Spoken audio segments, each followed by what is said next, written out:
il a été l'un des premiers amours de Miu Miu. À l'époque, la comédienne était tombée sous le charme de Coluche lorsqu'ils jouaient ensemble au Café de la Gare.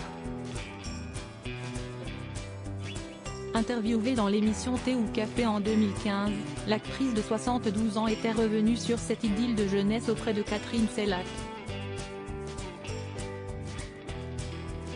J'ai connu Coluche quand il n'était pas connu, quand il s'appelait Michel Colucci.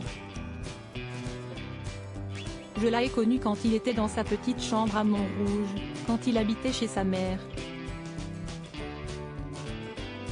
Je l'ai connu en devenir aussi.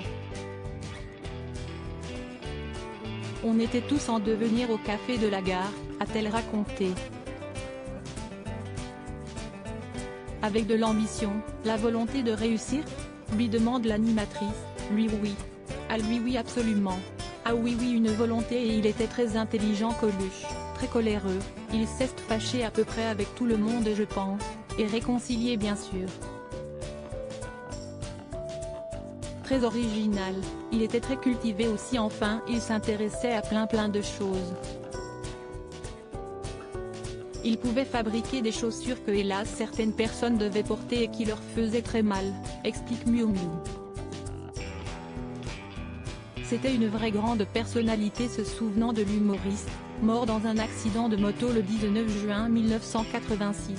Elle poursuit, moi en tout cas avec Coluche je ne comprenais pas cet humour-là, l'humour que lui pratiquait, si est-il lui qui m'a emmené voir Rufus, Higelin. Je ne comprenais rien. Mais j'avais la vertu de me taire déjà ce qui était pas mal. Faut toujours profiter du silence. Il avait l'intuition de savoir quand c'était bien, très éclectique dans ses choix, dans ses convictions, non c'était une vraie grande personnalité. Si est-il d'ailleurs Coluche qui aurait trouvé le nom de scène de la comédienne, lui qui lui aurait lâché avec humour qu'il la trouvait, toute molle, toute mou, toute miou miou.